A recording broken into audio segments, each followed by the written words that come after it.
We are both native Atlantans, born and raised and educated in the city. We both attend Clark College. We often shared and discussed the changes of the city that the city has made in the last 50 years, the racial disparities of segregation on the buses, the lunch counters, the restaurants, the jobs, schools, parks, recreational facilities.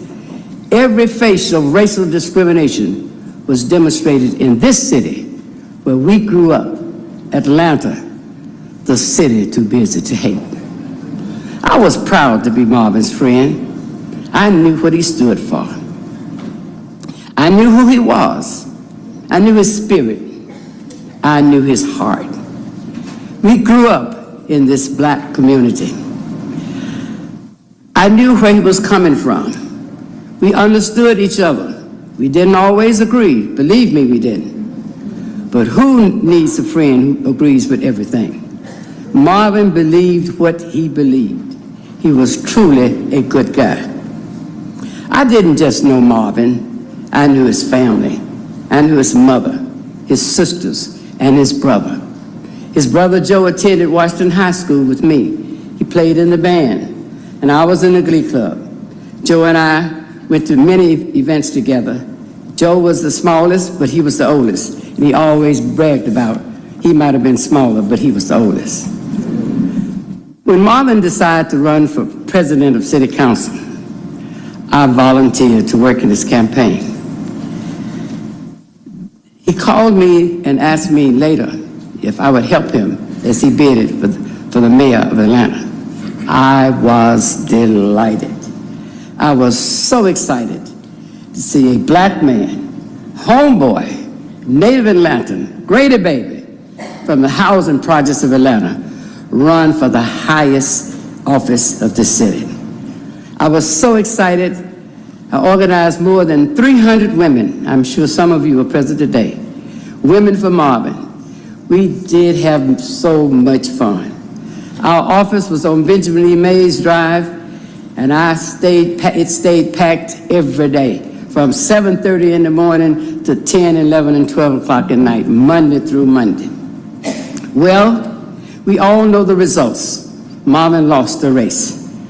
But he never lost his dedication and commitment to continue the struggle to fight for justice and equality for his people. Marvin not only found his way, but he made his mark on his civic duties for social justice. He helped build and shape this city. He helped to transcend this city to what it is today. He led legislative efforts for 16 years. Yes, he played a pivotal role in helping shape this international city. He was an unusual politician. He dealt with people on all levels, from corporate CEO presidents to blue collar to the homeless, and he never made any difference. He contributed to the city becoming the black Mecca of the South. So many times we don't realize whose shoulders we're standing on. As a young man, he had a vision of going forward. The courage he exhibited when he walked through the doors at Emory University Law School as the first black student.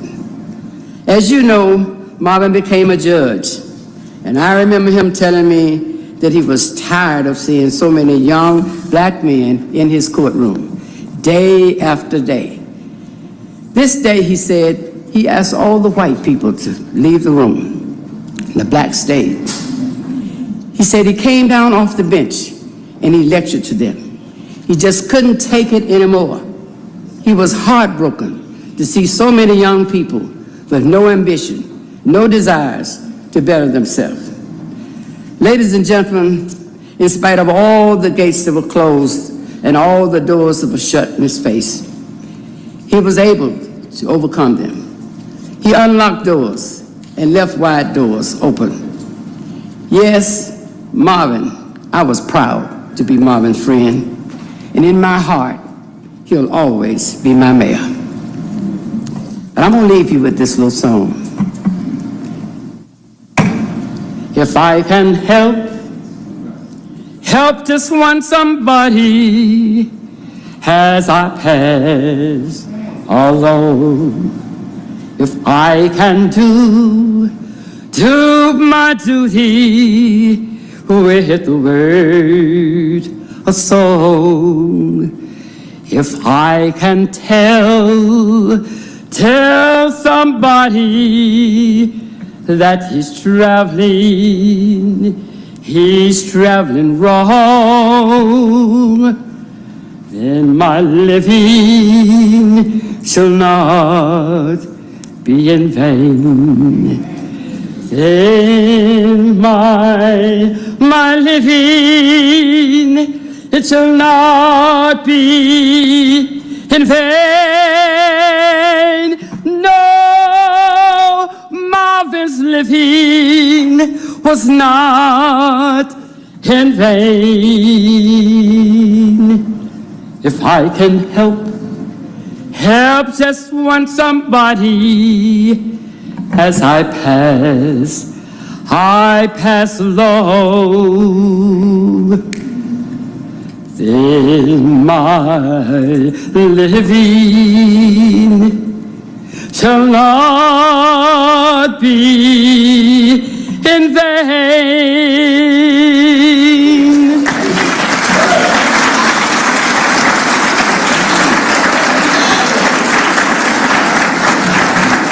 Amen.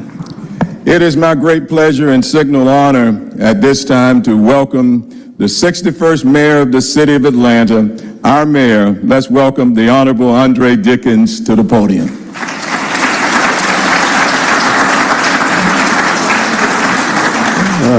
Man. Good afternoon, everyone. Good afternoon. To President Doug Shipman, to our current city council members that are here, I see Councilmember Bond and I'm sure others out Overstreet, Boone, Dozier. I see you council members. To our previous council presidents that are here, and to our previous council members, a number of you are in the audience, and to our esteemed previous Mayors Franklin, Mayor Reed. It is good to see each and every last one of you here, and to all electeds and clergy and all who love Marvin Arrington Sr. It is my honor to celebrate and commemorate the life and legacy of the Honorable Marvin Arrington Sr. Now, there's going to be a lot of speakers here today, and I will also be speaking tomorrow at Ebenezer, so I will keep my remarks brief today. Tomorrow may be another story. It is so fitting that we are here at Atlanta City Hall in council chambers that just a little while ago, Council President Moore, we named this building, this room, after the Honorable Marvin Arrington Sr.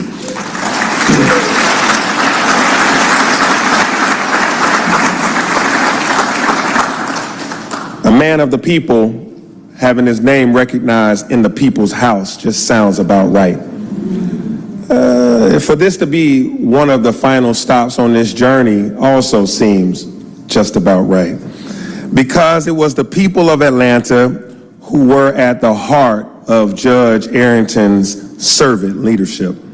Some of you will recall, as Ms. Henrietta Antonine just mentioned, where he cleared the courtroom to have a private conversation with defendants, many of whom looked just like us. That move made national news, yet there were some who thought the judge overstepped. And if you knew Marvin Arrington for 5 minutes, 5 years, or 50 years, he don't care about overstepping. But those of us who were sons and daughters of the South, we grew up a certain way. Well, we understood his actions completely. Sometimes it is incumbent upon us to pull each other's coats and tell each other the truth about the road we're traveling, even if the truth is painful.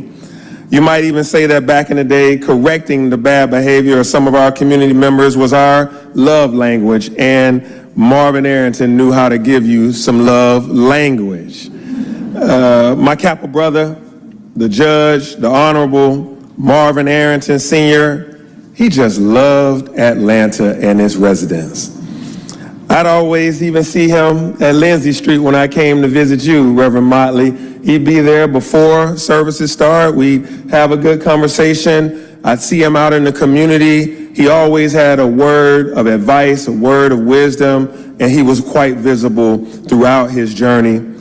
So on behalf of the people of Atlanta, I can honestly say to the Arrington family, my friends, my family, Marv Jr., Michelle, Marilyn, the girls, all of you, we thank you for sharing Marvin Arrington Sr. with us. You are part of a family that we pulled upon your father for many, many years.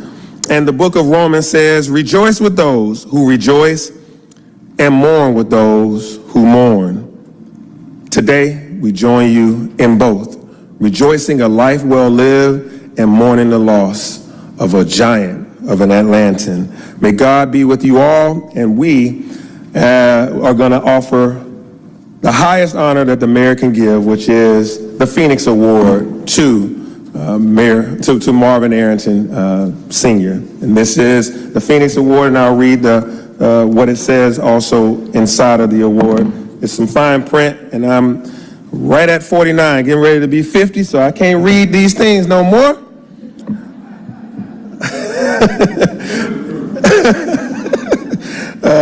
The Honorable Andre Dickens presents the city's Phoenix Award to the family of the Honorable Marvin S. Arrington Sr. in recognition of his monumental contributions as an influential community leader, elected official, and legal advocate. Judge Arrington had an immense impact on shaping Atlanta into the inclusive, equitable metropolis it is today.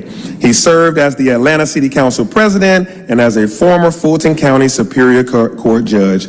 As council president, he helped move significant legislation forward, advancing civil and human rights efforts throughout Atlanta. His noteworthy leadership and commitment to justice transformed our city's legal landscape. Judge Arrington's legacy will inspire future public servants for generations to come. The city of Atlanta is honored to celebrate Judge Marvin S. Arrington Sr. with the Phoenix Award. God bless you all. Thank you.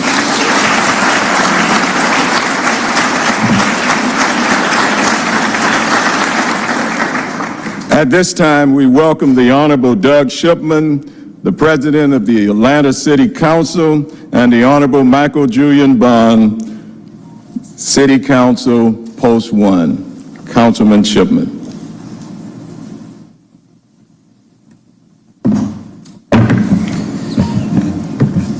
You will hear from many people today who were touched by the life of Marvin Arrington Sr. I represent, in many ways, two of those groups. When I first came to Emory University as a freshman in 1991, in the most prominent academic building on the campus were very large portraits of those that had been honored by the university with the highest honor, the Emory Medal. The only African-American face on those walls was Marvin Arrington Sr. 150,000 plus Emory alums today stand in gratitude and in debt to his willingness to be a trailblazer, for his willingness to say yes to someone who said, would you be willing to be the first at Emory Law School? Would you be willing to go forward in the front? And he said yes. In so many ways, he was always saying yes. The second group today that I am honored to help represent, and you will hear from some of my other colleagues, are the 9 council presidents who have served the city of Atlanta. The charter was changed in the early 70s from a vice mayor system to a council president system. There have only been 9 of us who have served. He is sadly the first of the 9 to pass. There are 5 of us here today to honor his legacy, because in many ways, all of us who have served after him serve in ways because of how he served. I would say that the modern council president's role was shaped in so many ways by the way that he served.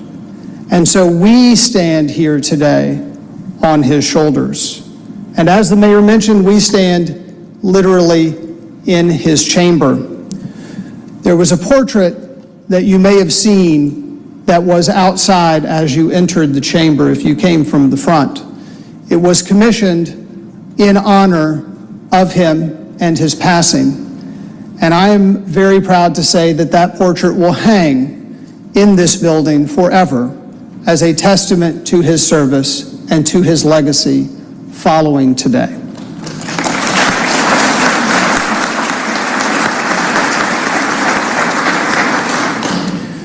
The council also has a proclamation to present to the family, but briefly before I do so, I want to end my remarks by bringing his voice into the room. In preparation today, I went back and read and watched many of the interviews he had given, and he gave an interview to a couple of young people, and they asked him about his theory of leadership. And he said that his favorite quote that he lived by was, "If you see a good fight, get in it." He was a self-aware man. But then he went on to say that you didn't just get in the fight because you liked fighting. You didn't just get in the fight because it was there. You got in it if it was a noble fight, if it was a fight worth fighting, if it was a fight that had dignity and purpose. And so he was always willing to fight, he said, but he always wanted to fight in something that mattered and for something that was right. That is, to me, the most important legacy that he extends to all of us today. And it is an honor to have that legacy to carry forward. At this time, I would like to invite any of the current city council members who are here. I know Councilmember Bond is on the stage. I've seen others. If you would come forward to join me as we read this proclamation. I'll give them just a moment. I see Councilmember Dozier, Councilmember Boone, Councilmember Westmoreland, Councilmember Amos.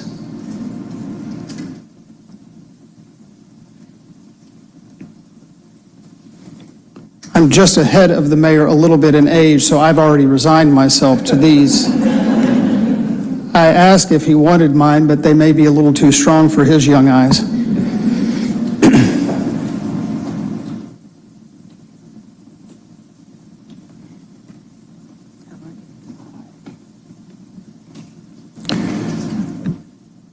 It says in proclamation, the Atlanta City Council celebrating the life of Marvin S. Arrington Sr. I will read pertinent parts. The Atlanta City Council joins family, friends, and the community in celebrating the life of Marvin S. Arrington Sr., longtime Atlanta City Council President and Fulton County Superior Court Judge, whose lifetime of dedicated service left an indelible mark on our city. Whereas at age 28, he decided to run for the Atlanta Board of Aldermen and in 1969 won his seat. He served as a member of the Board of Aldermen, which later became the City Council for a 25-year tenure. And in 1980, Arrington was elected as council president, a position he held for an exceptional 17-year tenure, securing numerous re-elections during that time. And as city council president for nearly 2 decades, Arrington oversaw a council that worked tirelessly to improve the lives of those in the city. And whereas following his tenure as council president, he was appointed by then Governor Roy Barnes in 2002 to serve as Superior Court Judge in Fulton County, and he was later re-elected to that position, which he served until 2012. And whereas in 2019, as tribute to his lifelong commitment to public service and his remarkable tenure as president, the council voted to rename this chamber in his honor. This renaming served as a sign of heartfelt recognition and deep appreciation for his enduring contributions to the community. Now, therefore, be it proclaimed that we, and it is signed by all members of council, on behalf of the citizens of Atlanta, do hereby celebrate the life of Marvin S. Arrington Sr. and recognize his incredible contributions. We express our profound respect and appreciation for the positive impact he has had on the city of Atlanta. Thank you to the family of Marvin S. Arrington Sr. for sharing him with Atlanta for so many years.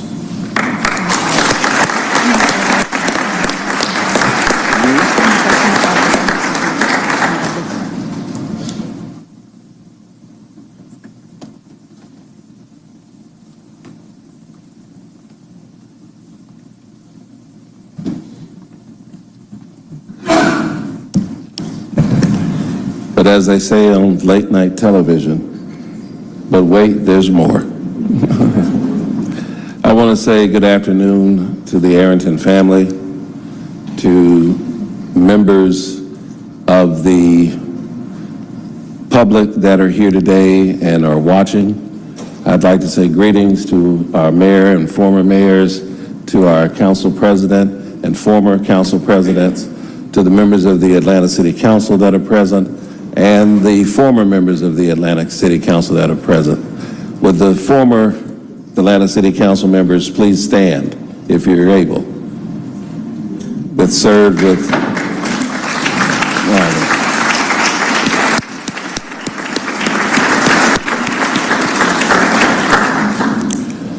I'd like to also welcome the public and all to the Atlanta City Council chambers that has been renamed in honor of Judge Arrington for his service that he provided from this very podium within this crucible of the legislative body, this august body, as he often referred to it. I had the pleasure to serve under Marvin as my first city council president, and it was a complete lesson. Every single meeting, if not in debate, in how to manage legislation, how to agree or disagree amicably, how to respect your opponent on the other side of the issues, how to listen to the public, how to gauge and manage a meeting, how to wield this gavel like Mjolnir of Thor from this podium, and do it with aplomb, grace, and justice.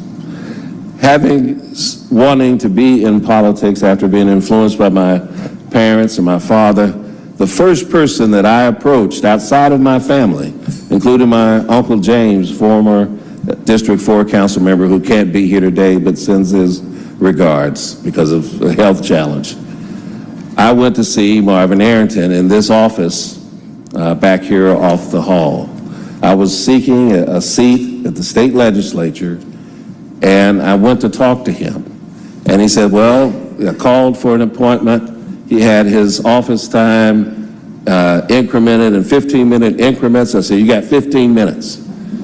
And so I came down here to speak and to meet with him, Reverend, and we were there for 3 hours.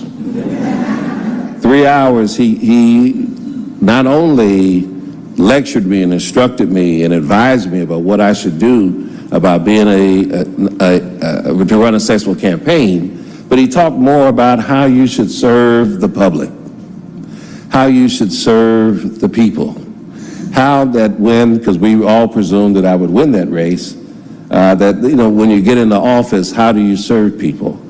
I was not successful in that race. And so when I came back to run for a seat on the Atlanta City Council 18 months later, I came again to see Marvin Arrington.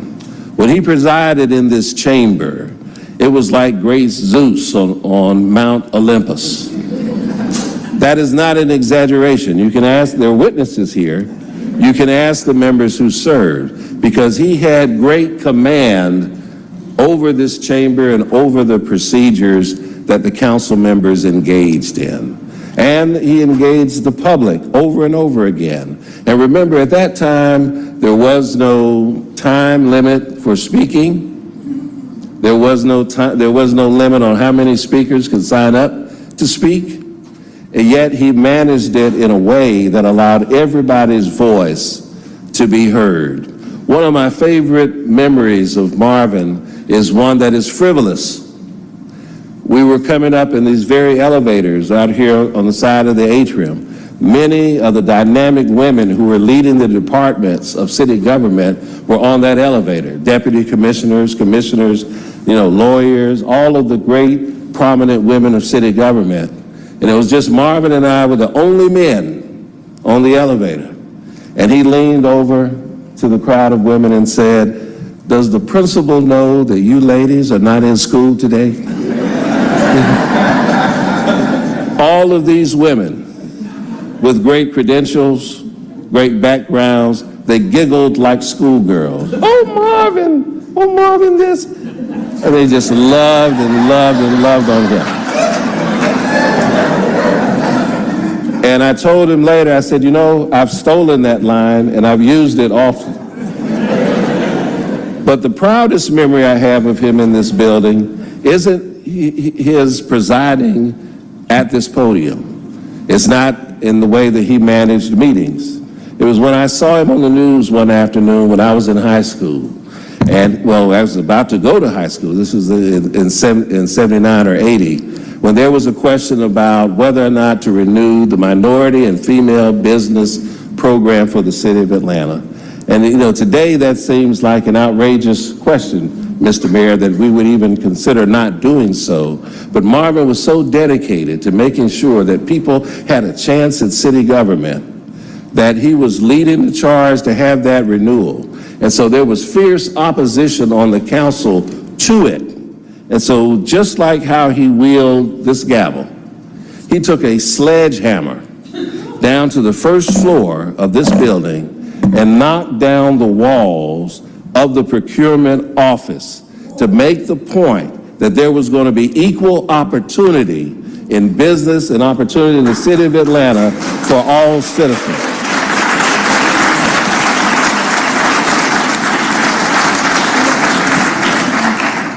Everywhere he went in this city, every place that I accompanied him or we had programs or events out and about in Atlanta, everybody knew him and knew who he was. Everybody could approach him and talk to him, and he returned their salutations. Bow legs, bow, everywhere we would go. It didn't matter if it was someone driving a garbage truck or a limousine. They knew Marvin Arrington because they knew his work, they knew his heart, they knew his service. And you are sitting as benefactors of his having stood at this podium to craft the legislation that made the modern Atlanta. From being an alderman to an at-large councilman to the city council president who got elected with the largest victory vote at that time of anybody in the city of Atlanta, mayor or otherwise, having served 4 terms from this podium and then going on to be a judge to met out the justice in our community. Coming from humble beginnings at English Avenue to Turner High School, where he led the Turner High School Wolves in football and basketball, to Clark Atlanta University, where he got on the gridiron for the Clark Atlanta Panthers, for integrating Emory University, breaking down barriers there with Clarence Cooper as the first African-American students in the law school, to joining Hollowell as a lawyer, the famous law firm, to fight for people's rights, to go again to ascend as a lawyer, to go to be a judge from the bench, to continue to serve the people from humble beginnings right over there off of Lindsay Street and English Avenue. Who has done the work? Who has served this city? Who has made the difference for the people of Atlanta? I like to debate, and I'll debate you today, and we'll both win because we both know the right answer. That is Marvin S. Arrington Sr., noble servant, who washed the feet of the people of Atlanta. Thank you.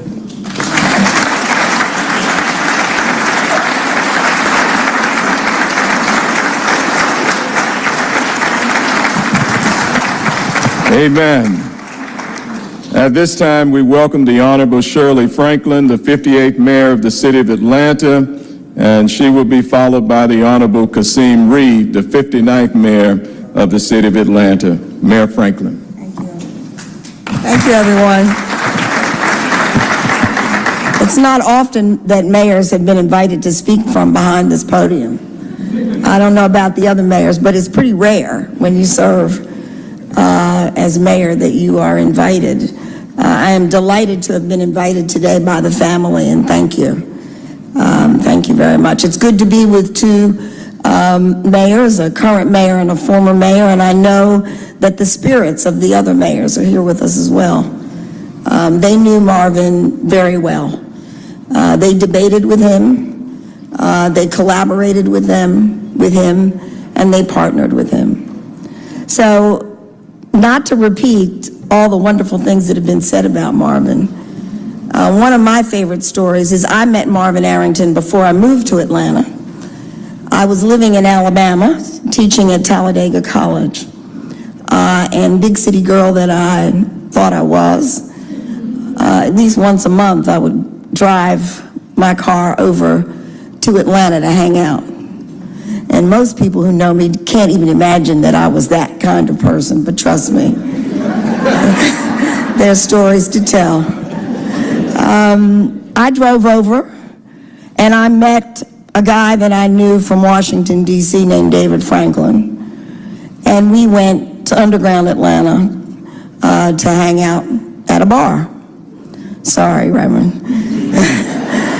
And this was 1969.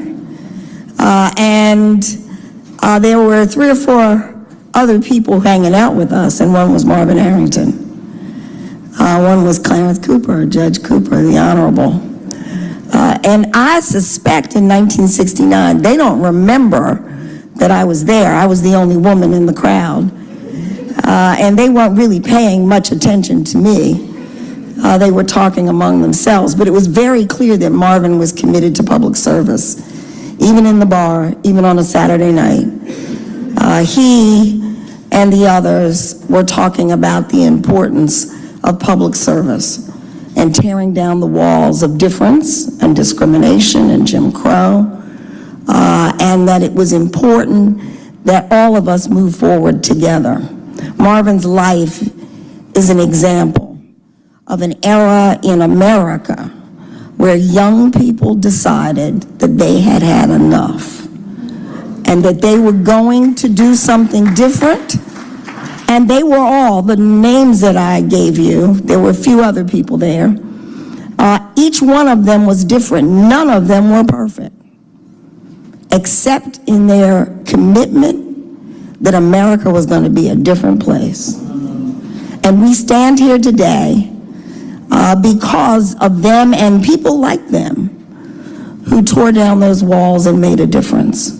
So I am privileged to be here, honored to be here, humbled to be among the people who stand on the shoulders of Marvin S. Arrington Sr. Thank you.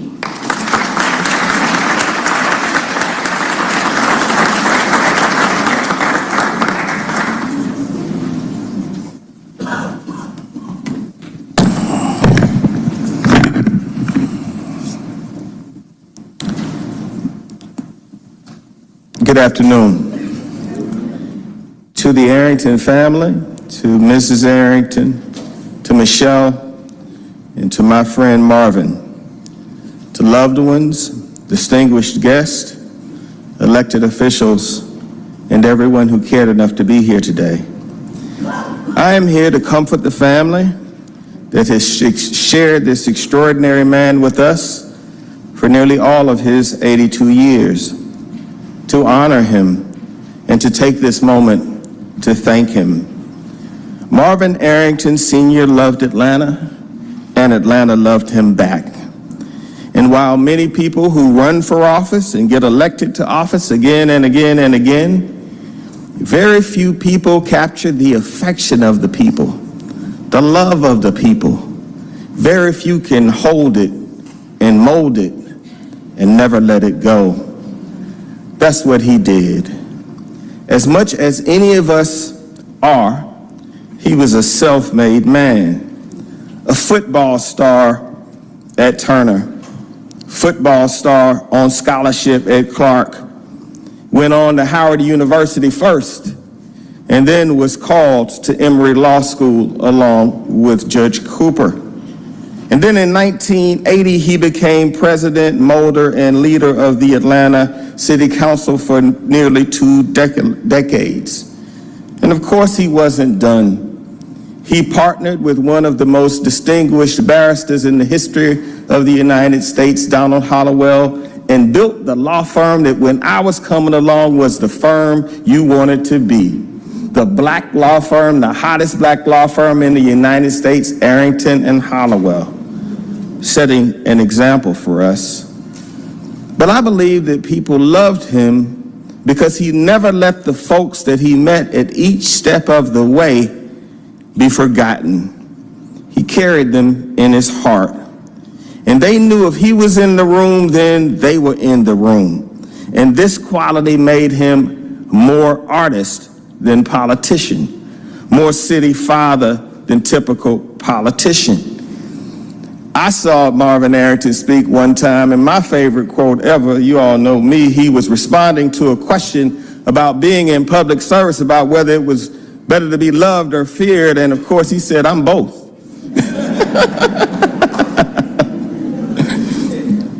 But I'm here today because the most profound example that he made on my life was he showed us what a free black man looked like. He was enthusiastic. His optimism was like a volcano, and he was what he wanted to be at all times. I never saw two Marvin Arrington Seniors. I only saw one. And he showed us what it's like to live a long, successful life, right? To achieve in high school and college and win elected office at 28 and build a law firm and be appointed to the bench. But more importantly than all of those things, to have a terrific family with children that were by his side and loved him to the last moment and the last breath. The black community needs more of that.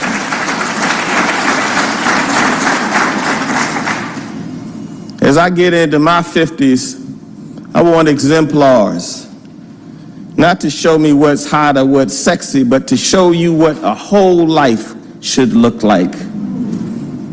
That's what Marvin Arrington Sr. did. He showed us what a whole life looked like. And he showed us what a free black man looked like. And because of that, he took a small town that wasn't known for much of anything, and he turned it into one of the most important cities in the world. Thank you.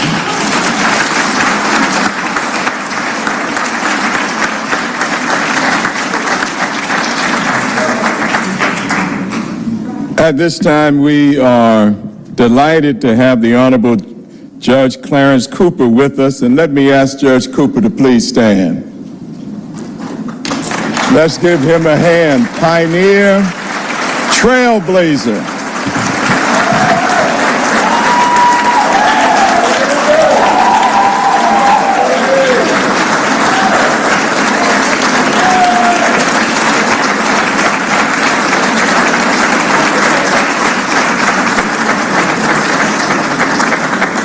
And let me also ask all the judges who are here today to please stand. All the judges.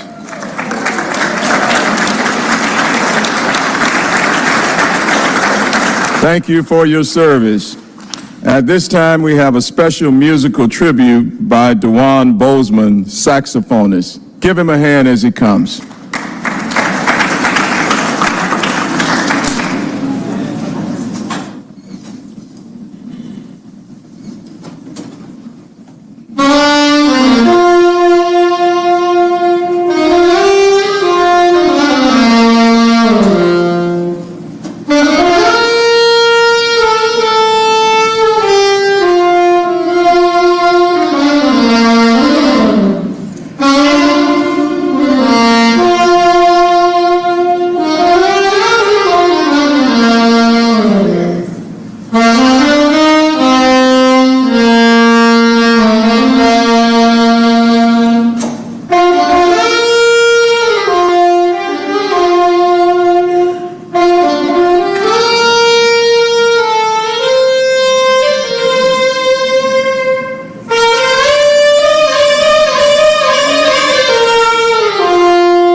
At this time, we have remarks coming from former City Council presidents, the Honorable Kathy Woodard, the Honorable Lisa Borders, the Honorable Caesar Mitchell, and the Honorable Felicia Moore. They will come at this time.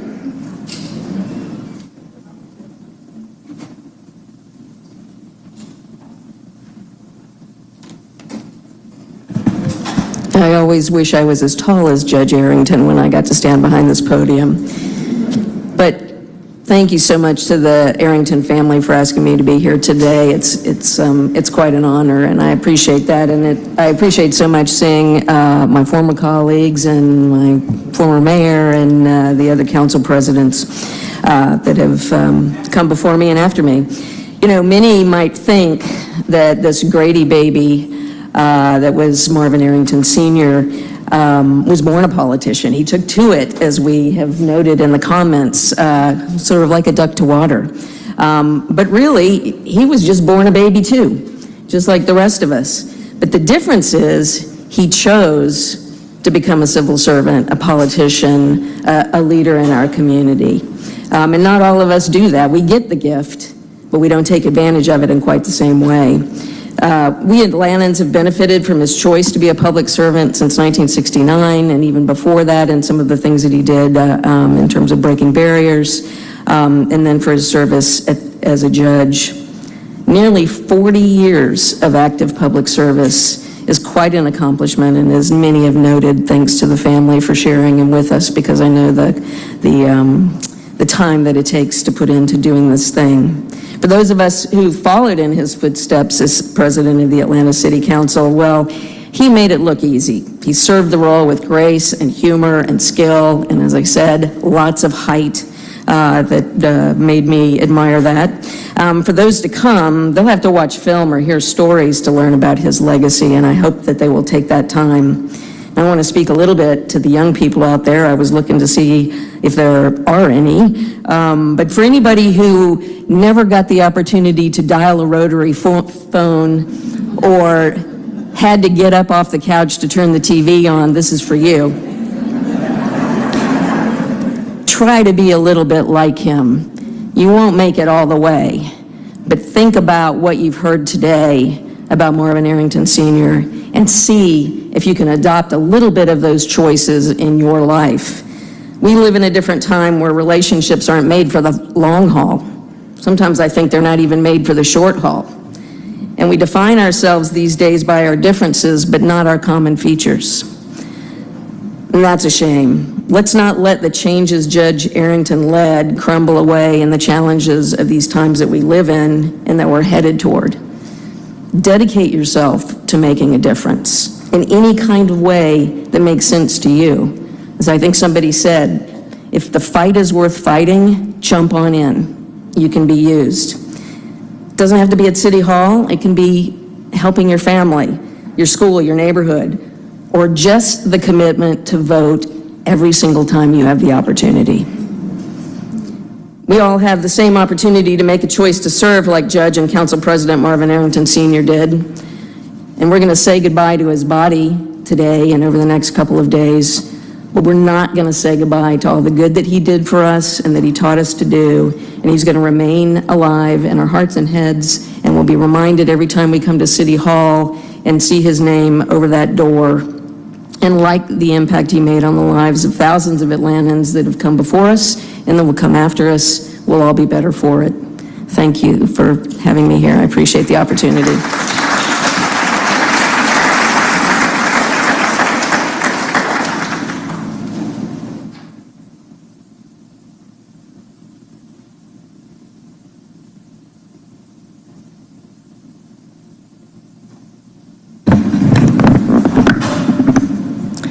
Good afternoon. Really? We're here to celebrate the life and the legacy of the Honorable Marvin S. Arrington Sr. Good afternoon. Thank you. That's how he would like it, right? I'm grateful to be here, and I want to salute the current mayor, our former mayors. It's so good to see y'all. the former council presidents, the current council president, the former council members, the current council members, but most importantly, all the Atlantans who are here and those who love Atlanta who are here and who love this man who served us for so long. Can we give him a round of applause?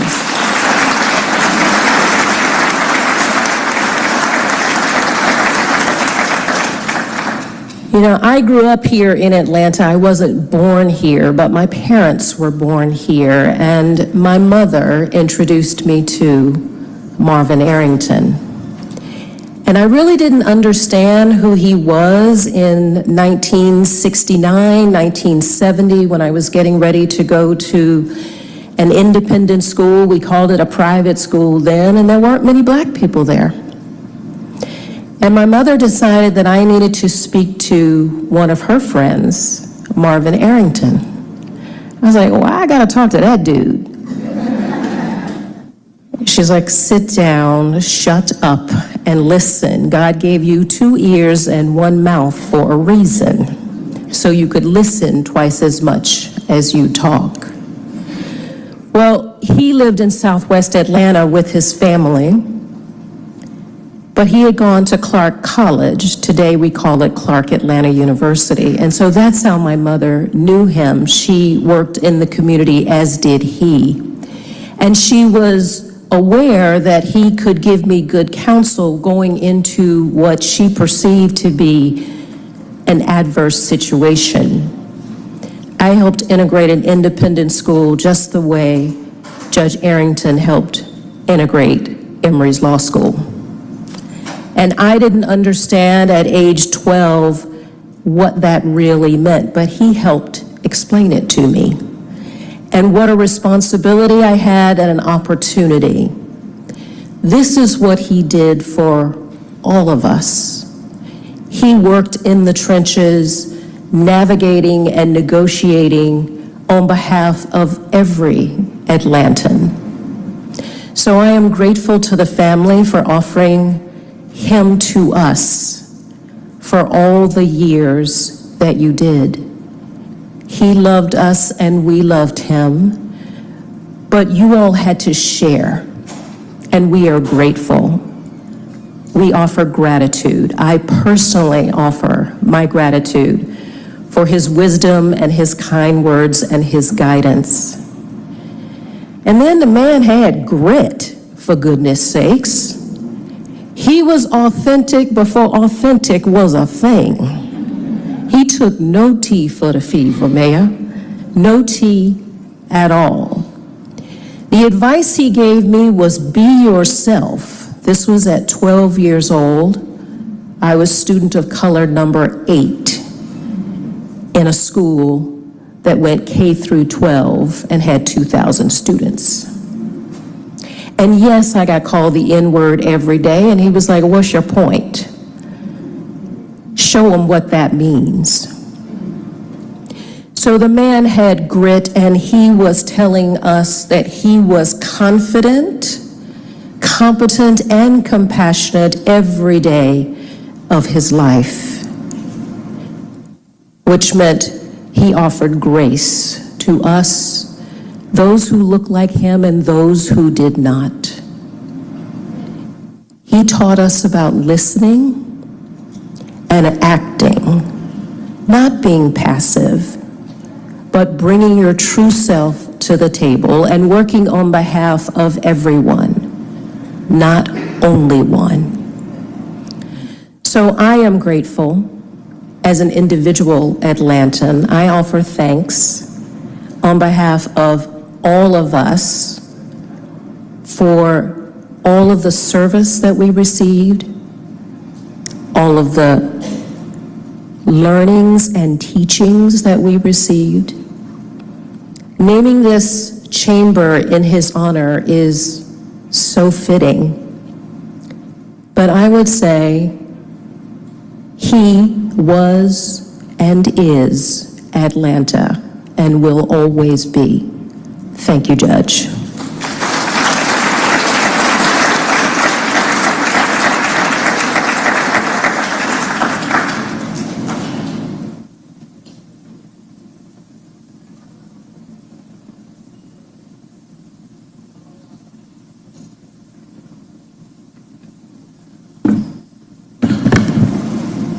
Good afternoon.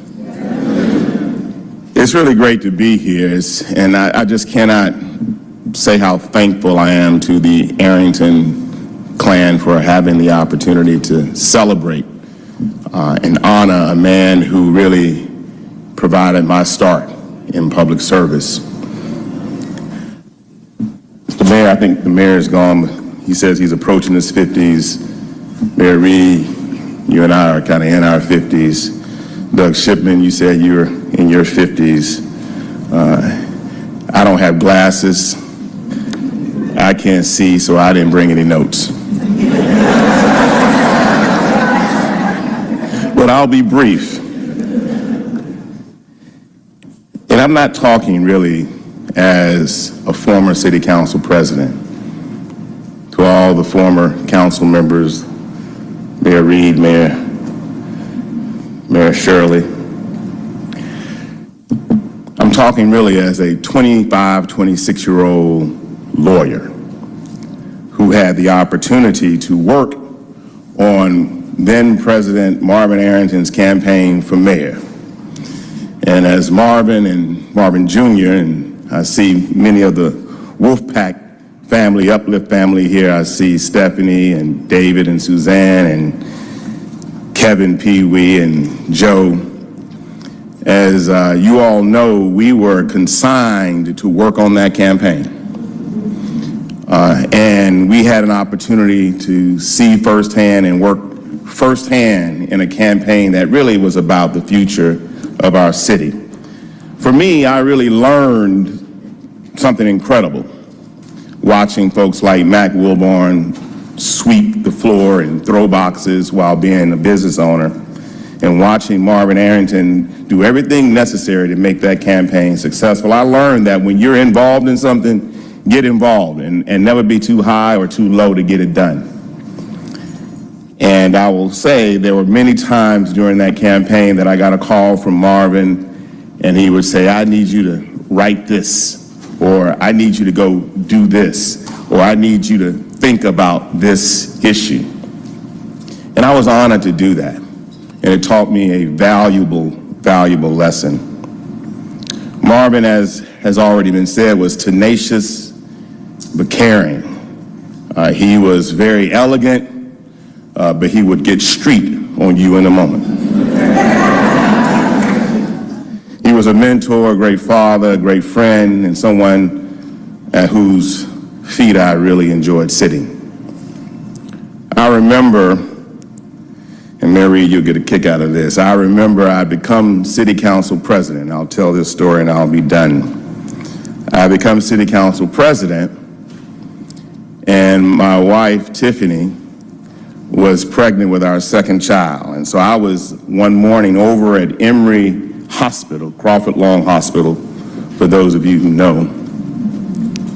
And I get this phone call, and I remember that it was a really sunny morning, and the sky was blue, and I was just there, and I can't recall if we were there for a regular checkup or what have you, but I had dropped Tiffany off, and I was parking the car, and my phone rang. And Marvin said, he didn't even introduce himself. He says, I thought there was a city council president down at City Hall, and I'm council president. He said, I thought there was a city council president, as Mayor Dickens said, and then I got a whole bunch of his love language. I mean, literally, I got a lot of his love language. And he said, well, Caesar, this issue is going on, and I'm thinking to myself, yes, I know this issue is going on, and I'm thinking to myself, I'm working on this issue. And he said, well, I don't know you're working on this issue. Nobody knows you're working on this issue. And then a few more choice love language words, and I didn't get a word in edgewise, and then click, and that was it.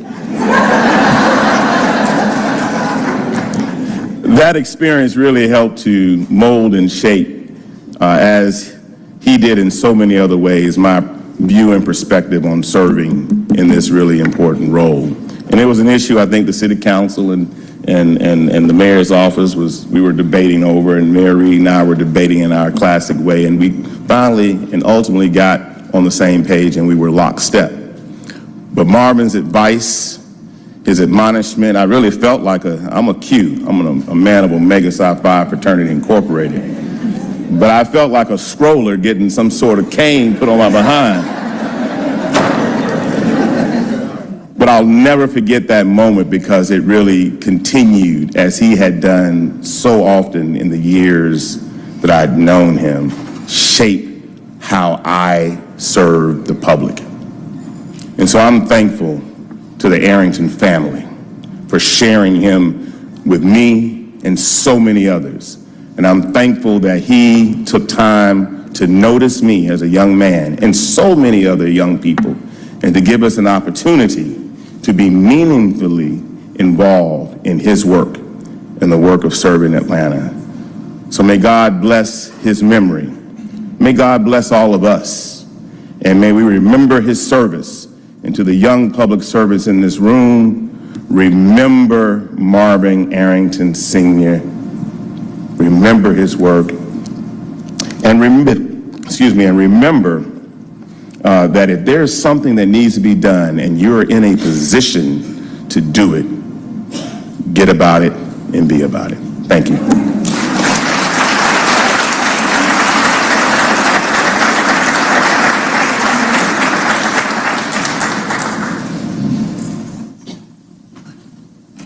Good afternoon, everyone. It's an honor and a privilege to be here to share, and I want to say to the family, thank you so much for offering him and letting him do what he does best, because he has inspired so many lives, and particularly mine. I'm also very honored because when I was council president at the time that we were able to name this chamber after him, and I was able to say this to him himself, that I would not have been council president but for him. You never know who's watching. Before I even worked at City Hall, I was a volunteer running the cameras at the council meetings, and we watched him. And the people who were on the back with our headsets, we would laugh and joke about when he was going to shut the meeting down. When the council would just go on and on. His favorite saying that I remember was, "Fish or cut bait, it's time to move on."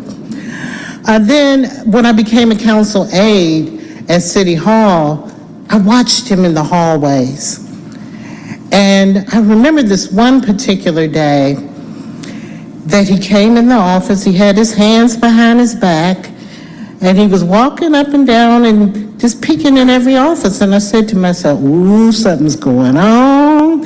Council president's on the floor. And that's the other thing. He didn't even have to demand respect. He just got it. When he would come in the committee room, people would kind of sit up straight because the council president was in the room. And I will say that this one memory, because I have many, I called it, in the beginning, I called it Council Watergate. And some of you are here, you might remember this. And then later I called it the case of the running water. What he was doing was looking in every council member's office, and he noticed that everybody had started ordering these water coolers from these various companies and using the water and spending it with their council expenses. And he sent this very pointed letter to every member of the council to remind them that the city of Atlanta sold water. And to try to understand why the council would be buying water when in fact you are the one selling it. And to kindly suggest that if you wanted some other water, that you may want to purchase it with your own money. And so I said, everybody, that was a buzz, and I said, that is the city council Watergate. But the next morning, it was the case of the running water, because I never seen so many water coolers going down the hallway you couldn't get out. For all of the council members getting rid of their water, or either changing it to their own. He knew how to handle things in a way that sometimes he had to get there with people, but always with statesmanship and grace. Thank you, Marvin Arrington Sr. Because of you and watching you, I knew that I wanted to be a council president one day. I was able to achieve that. I was able to get your support, hear your counsel. I was able to be here and be honored to name this chamber after you. And I will forever remember you and continue to serve this city. In one way or the other, we all can learn from him a life of service. Thank you so much. Rest in power.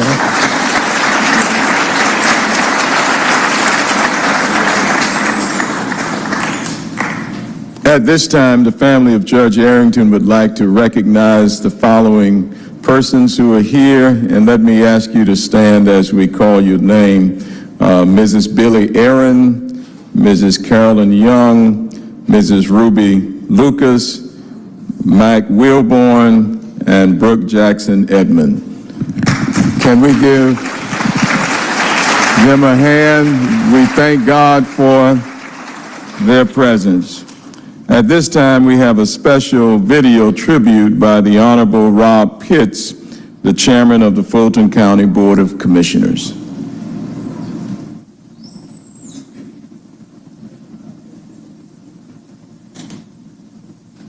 County Commission Chairman Rob Pitts, and I regret not being able to personally attend this celebration of life in honor of my man, my road dog, my dear friend, Marvin Arrington Sr.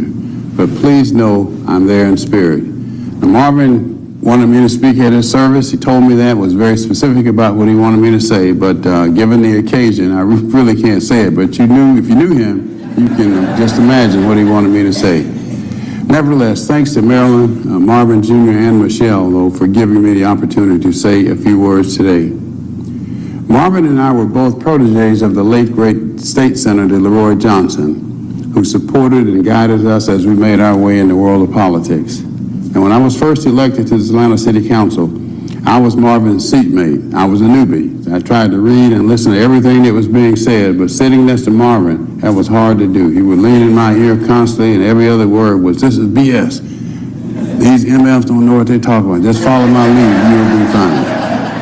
But, as you know, those are his two favorite words, MF. Throughout life, that was the Marvin we knew and loved.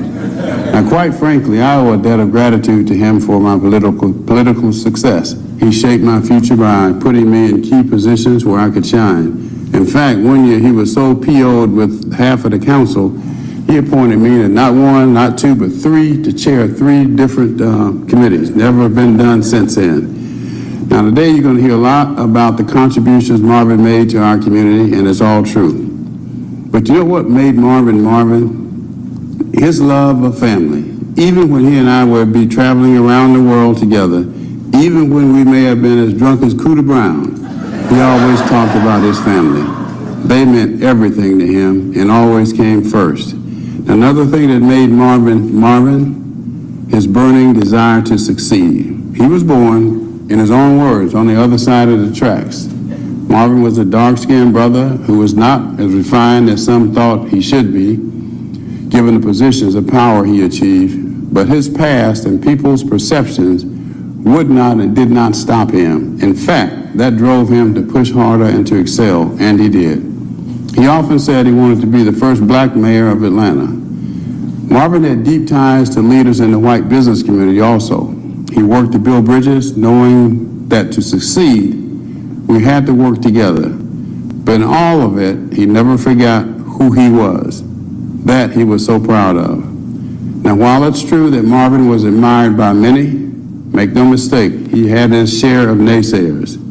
And critics on both sides, though, knew one thing. Marvin truly loved Atlanta, Georgia, his hometown. Now, how will I remember my friend? Brilliant, cleaner than the Board of Health, an outstanding lawyer, easy to approach, committed to every cause he embraced, a street fighter and a straight shooter, a man who used the same simple language, whether he was addressing kings and queens or others. That was Marvin. So, as I close, I say rest in peace, my friend, and please watch your language up in heaven. No more enough. This one is for you. You're going to have it. Greetings, everyone. I'm Fulton County Commission Chairman. At this time, we welcome the Honorable Claire Muller, former Atlanta City Council member, and also the Honorable Myrtle Davis, also former Atlanta City Council person. They will come in that order.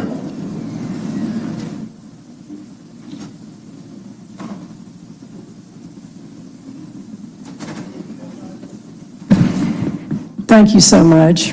I want to say thank you again, as everyone has, to the family for inviting me to come say a word or two about Marvin Arrington. Myrtle and I talked before yesterday about what we were going to say, and I really think she should have come before me because in lots of ways things were paved better as far as the number of women on the city council by the time I got here in 1990. Marvin, this little pamphlet that was passed out has the wonderful bottom, attorney, author, judge, and servant leader. And to me, I think the first one is the one that I remember the most, servant leader. There's several phrases that I'll never forget from Marvin. One of them we've heard many times, how you doing? Best day of my life. And the one that I heard all the time, every single month or twice a month when we got ready to go to city council meeting, was wandering down the hall, let's go to work, let's go to work. And we started on time, and that was his way of, no intercom needed. He was just going to go down the hall and yell it out. When I was brand new, when I was a newbie, as Rob just said, I sat right here and to his right, and I didn't say anything for a month or two. And I remember one time he said, "Speak up, Claire.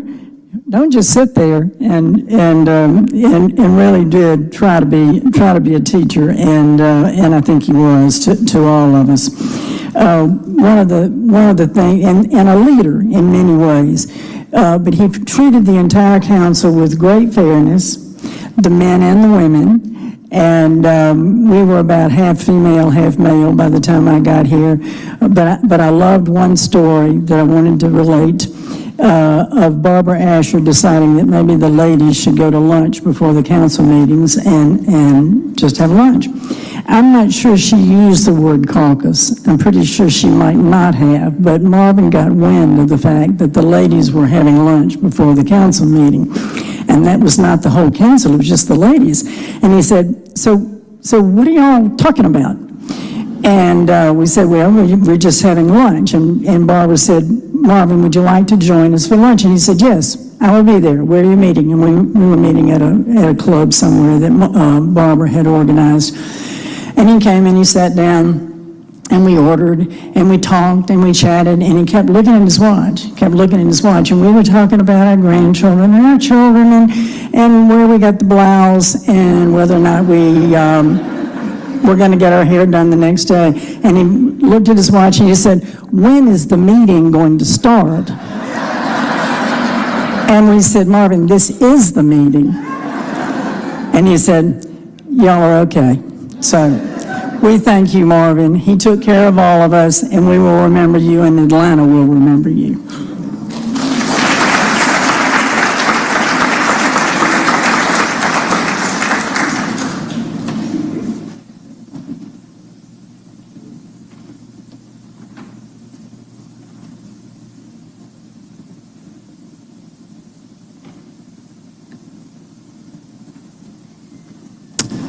Good afternoon. It is really a pleasure to be among this distinguished group of citizens of Atlanta who've come to bid adieu to our son, Marvin Arrington. One thing that can be said about this gathering is Marvin's great love he had for the city of Atlanta. It showed itself in so many ways.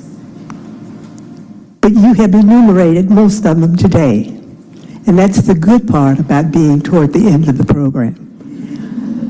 All we need to say now is, a job well done, Marvin. You have done what you were supposed to have done, and it's now time time to reap your reward in heaven. Let's yet all may he rest in peace. Thank you very much.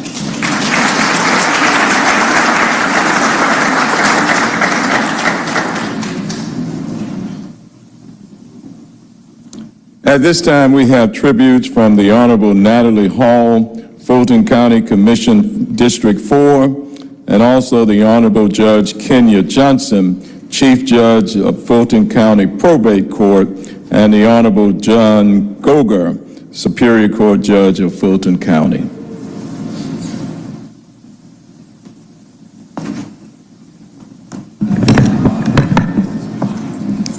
Good afternoon, everyone. To the Arrington family, Mrs. Arrington, Michelle, and my brother in service, Fulton County Commissioner Marvin S. Arrington Jr. You know, I call him my brother in service because everybody always says, you have such a soft voice, but when I need a big voice, all I need to do is look to my left and call on my brother, and he will use that voice to fight for the people. To all of the elected officials and everyone here who loved and honored Marvin S. Arrington Sr. And I see a lot of Fulton County here, so I was instructed that everybody can't come up here with me, but I do want to recognize everyone. So if you would please stand, there are so many elected officials and county executives. We have Fulton County Sheriff Patrick Labatt.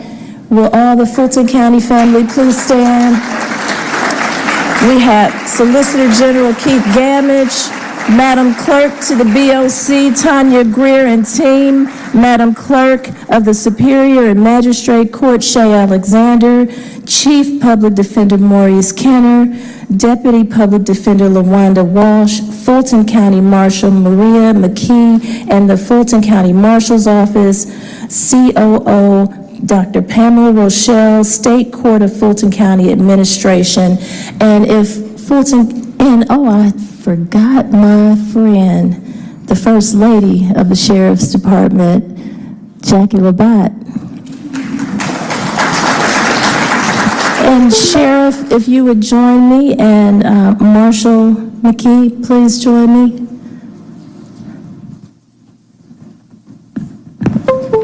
That was approved. And so I want to just say, I've been around Atlanta for over 30 years and quietly been in the presence of all these great people. But one thing about Marvin Arrington Sr. is that when I would see him, he would always have an encouraging word. And the last time I saw him was at the screening of Bowlegs in South Fulton. And he said to me, "Young lady, where do you live?" And I said, "Washington Park." He said, "No, you don't." And looked me up and down. He said, "Washington Park?" I said, "Yes, sir." And he said, "That was one of my favorite places to go and play tennis, was the tennis center in Washington Park." He said, "You are really for the people, and I want to encourage you to keep using that soft voice to fight for the people on the ground. I see your work. And so please continue to stay strong." And I said, "With your son by my side, I won't have any problem saying strong." All right, and I have a proclamation that it was an honor to sponsor, and it has full board approval, of course. And I won't read the entire thing because I was approved to bring up the sheriff and the marshal, and I'm sure that you have something to say. I do have your letter, Marshal McKee. But the proclamation reads, whereas the Honorable Marvin S., and you know they couldn't fit everything on this proclamation. This is a great man. When I was walking up, I was hearing this song in my head. What a man, what a man, what a man, what a mighty good man. Who is that, In Vogue? I could hear that because all the great things that people have said before I arrived up here. It says, whereas the Honorable Marvin S. Arrington Sr. faithfully served the residents of Fulton County for over 43 years in the distinguished capacities of Fulton County Superior Court Judge, President, member of the Atlanta City Council, and Marvin S. Arrington Sr. was a Fulton County native born on February 10, 1941 at Grady Hospital to loving parents who worked to ensure their son would obtain his education from fine institutions such as H.M. Turner High School, Clark College, and was one of the first 2 African-American students to integrate full-time studies at the Emory University School of Law. And whereas Marvin S. Arrington Sr. received numerous honors and awards throughout his career, including being voted as one of Atlanta's top lawyers, being recognized among the 100 most influential people in Georgia, and being honored with the Chief Justice Robert Benham Award for Community Service from the Georgia Bar Association. He was also a proud member of Kappa Alpha Psi Fraternity Incorporated.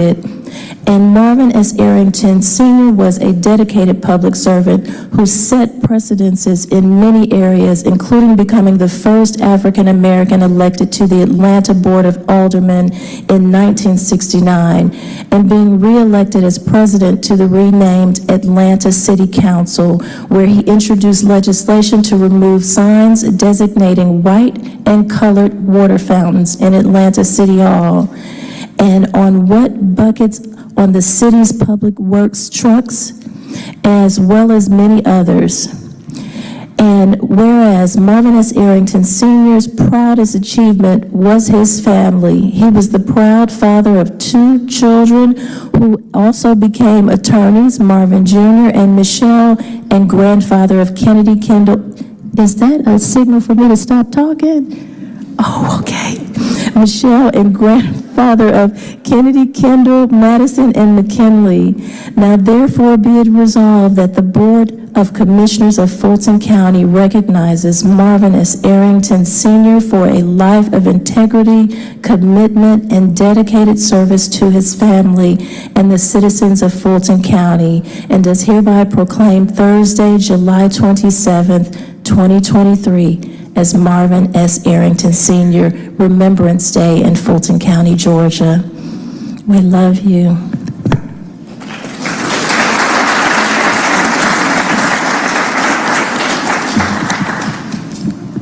Good afternoon, everyone, family, friends, and distinguished guests. My name is Maria McKee. I am the Fulton County Marshal, and I have something for the family. Renowned civil rights national icon and global influential political hero, the Honorable Judge Marvin S. Arrington Sr. On this day, we stand with this amazing family, reflecting upon the brilliance and clever demeanor your loved one always displayed before others. To be candid and honest appeared to be his life's commitment to society. To know Judge Arrington simply meant you were blessed to encounter a man of quality, integrity, and tremendous substance. Through his gift of compassion and love for mankind, he spoke volumes of peace into the community. Truly, the Honorable Judge Marvin S. Arrington Sr. will be greatly missed. However, we are blessed in knowing his incredible legacy will forever remain within our hearts. As I think upon his incredible spirit, I am encouraged to know his spirit merges with a few words from the poem Invictus. It matters not how straight the gate, how charged with punishment the scroll. I am the master of my fate. With God, I am the captain of my soul. Respectfully submitted today on behalf of myself, Fulton County Marshal, and the Fulton County Marshal's Department. Thank you, family.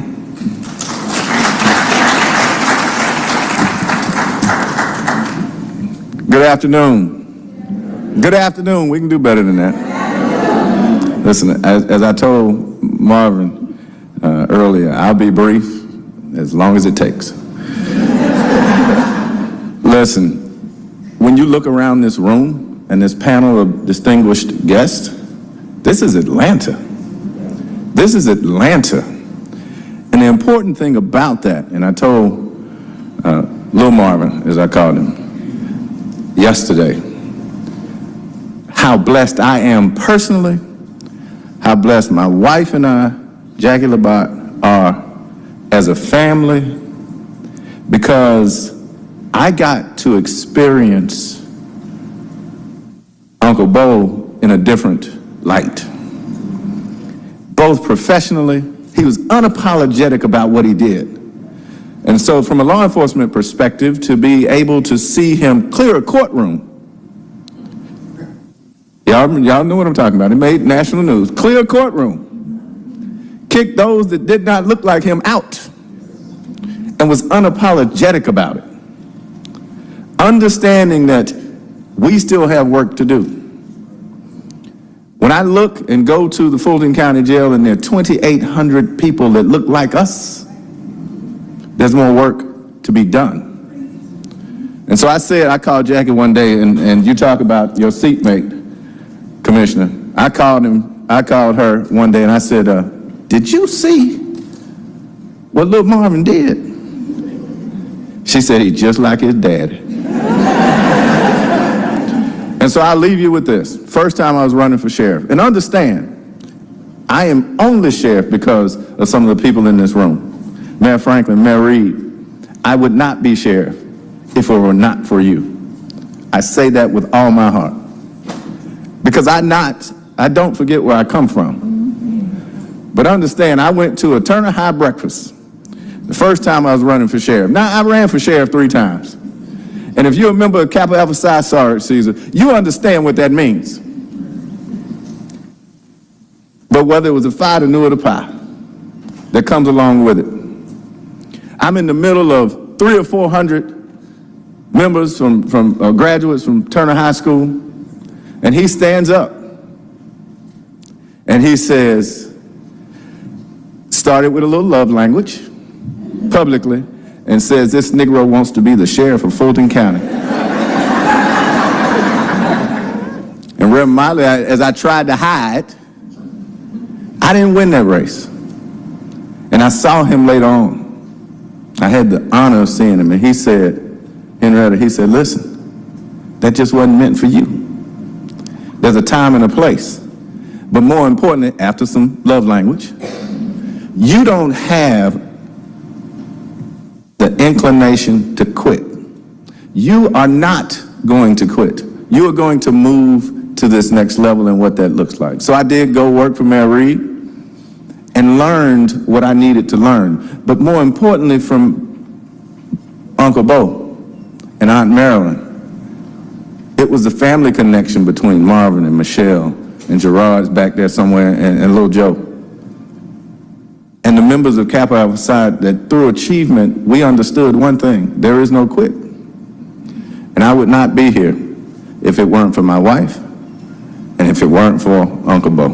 So thank you. I am honored to be here. I love you. There's nothing you can do about it.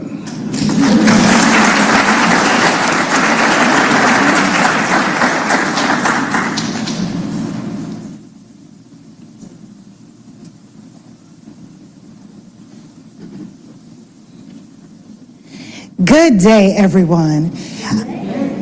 I am here joined with Judge Clarence Cuthbert, and we represent the judicial section of the Gate City Bar Association, the first minority bar association in the Southeast. As a young prosecutor in the Fulton County Courthouse, I practiced before Judge Arrington, a legal giant here in Atlanta. And what we learned was not only how to follow the law, but how to be socially conscious, even when the two do not reconcile. Often I would see him in the courthouse, as well as in the Publix on Cascade, and he would be walking around as a judge of the people without security. And people would run up to him and say, "Judge, how you doing? Where you headed? You need any help?" And when they would ask him how he was doing every day, he would say, today is the best day of my life. And so years later, he voluntold me as an alumni of Clark Atlanta University that I needed to gather all the practicing attorneys from Clark College and Clark Atlanta University so he could pour wisdom into us. And that is the type of person he was. I am honored to have practiced in front of him and to aspire to be a judge in his name. And with that, we'd like to present a proclamation to honor the legal giant that he was. I ask that all of the judicial section of the Gate City Bar Association, some of who are still here, if they would stand and join me in presenting this proclamation. They may have had to go back to court, okay? And to say thank you to the Arrington family for you and giving us the best days of his life. And to Judge Arrington, we salute you, Brother Judge. Thank you, thank you, thank you.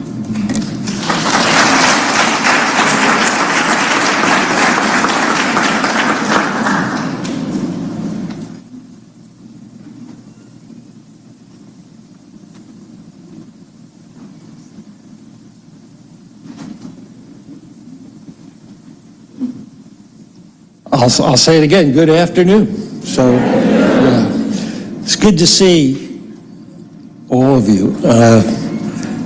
I hope that Marvin's spirit somehow found his way here this afternoon, because I know he would love to listen to all these folks talk about him and hear the things that we've all heard today.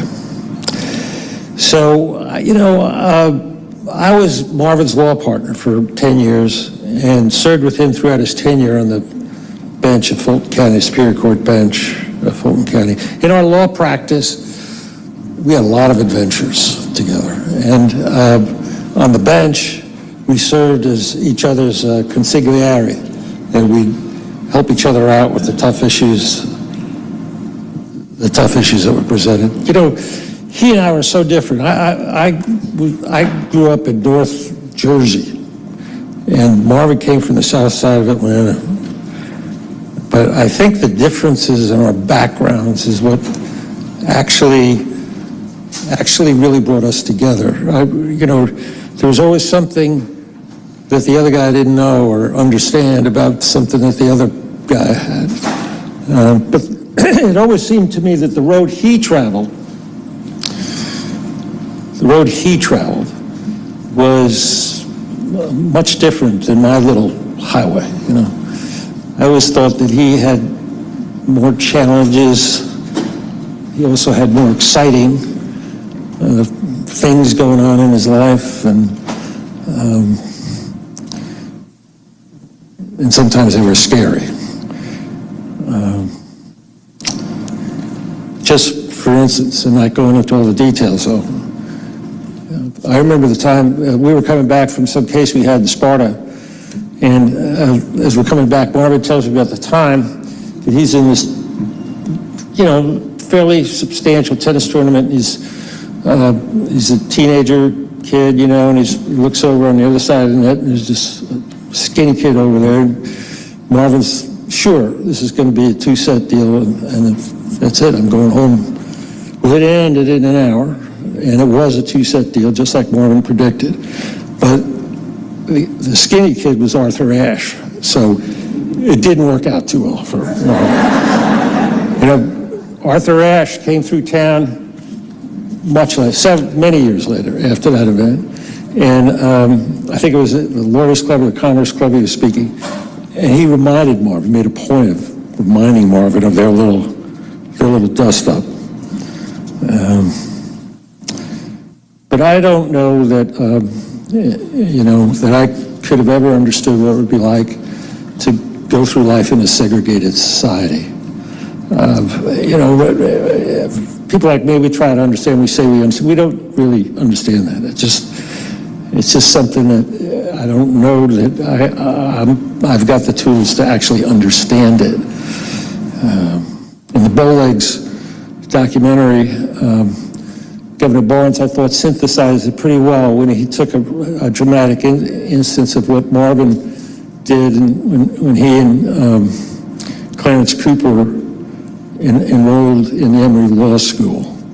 Now, the law school environment is tough, and I don't care how privileged you are, how smart you are, how rich you are, it is tough. And every one of these lawyers and judges here, they know exactly what I'm talking about. But to go through that in the context of a discriminated, segregated legal society, I just don't know. I don't understand how that works. And I just couldn't understand how he did it, or so many others of his colleagues who followed him through Emory and all the other law schools in Georgia and elsewhere that didn't have a lot of black folk in their school.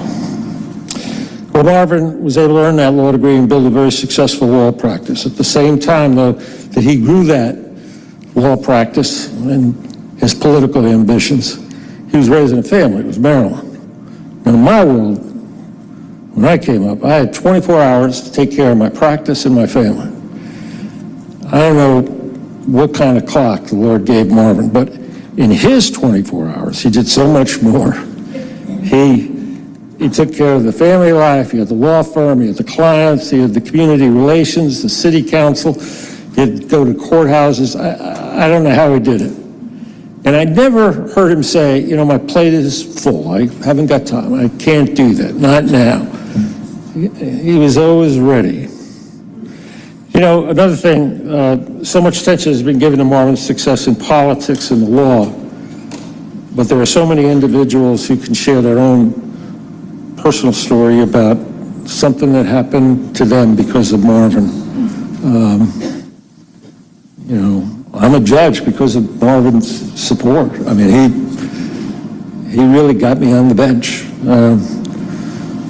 But there's also those people whose houses may have been in foreclosure that he put a stop to, or some kid who found himself in Superior Court in real trouble, and Marvin got that case diverted someplace else. Or he'd take business partners who are in a real dispute, sit them down, and somehow make them work through it and get to the other side. And then there was a time, this is good, there was a time, there was a guy who, Marvin's going to his car, it's kind of late at night, maybe 9:30, we were working on a case, and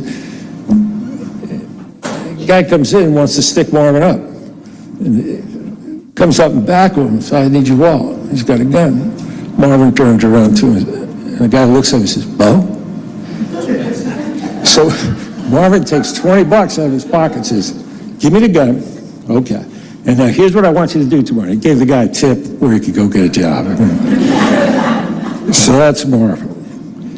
And then, you know, there was his, the time on the bench.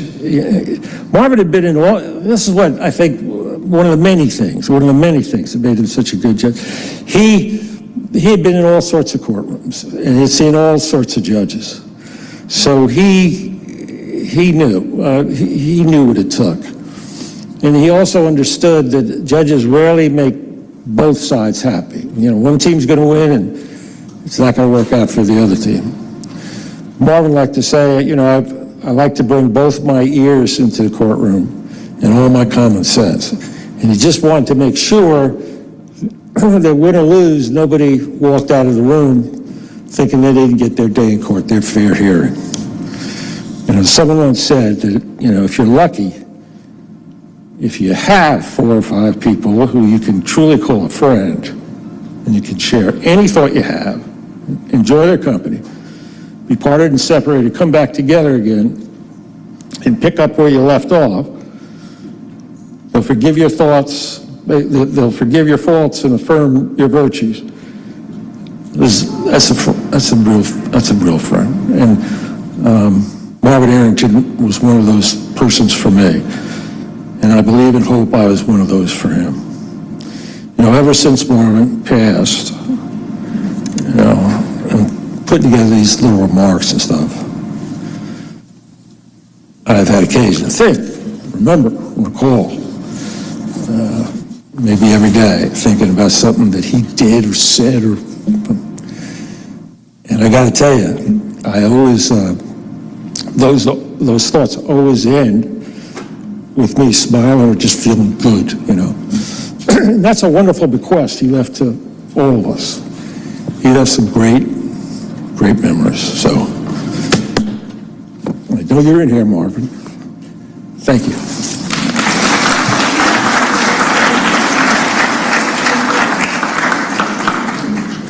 At this time, we will be favored with a presentation and resolution coming from Dr. Sam Burston, the Vice President of External Affairs at Clark Atlanta University.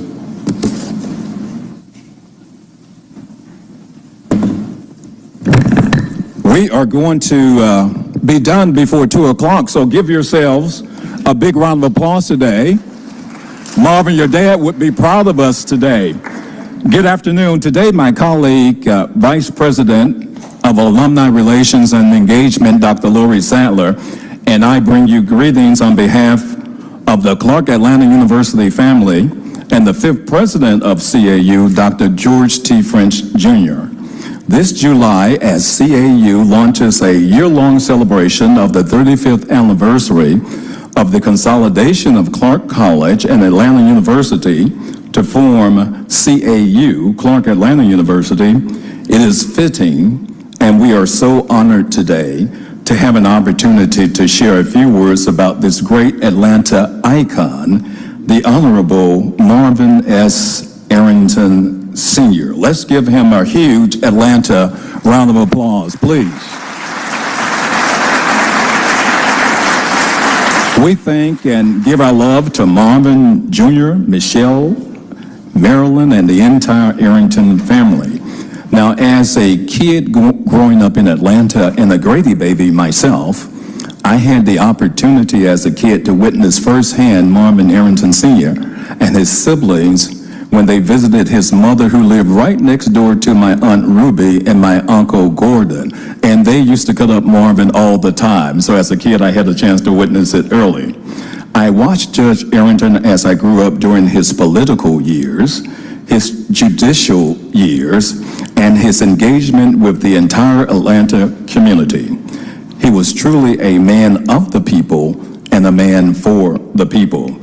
As a dedicated CAU board member, he was instrumental in the establishment of Clark College and AU to form Clark Atlanta University.